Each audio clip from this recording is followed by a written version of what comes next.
waa'ee jimaa ummanni Harargee jimaa wal qabatee jiruuf jireenyi isaa wayidhataa akka ta'e ni beekna.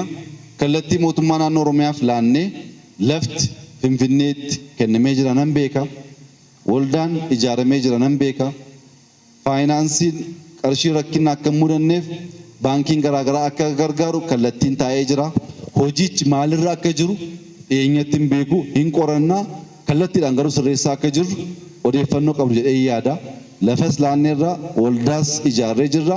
Wanti hanqatu jiraannaan sirreessineetu gaaffii keessan booraan deebisuuf ni yaala. Isa gaaffiin ani beekudha kan Dirree Dhawaa sirriitti ilaallee qorannee wanti akka qaawwaatti mul'atee uummata keenya gaddisiisaa jiru jiraannaan hin sirreessinu. Dubbiin keenya garuu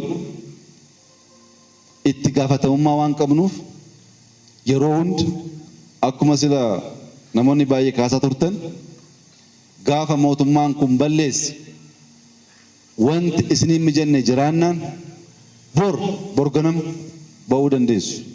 Kan qabsoofneef bakka gadditanitti baatanii akka dubbattan malee mucaan keenya achi waan jiruuf afaan keenya qabanyee teenya akka jettanuuf miti.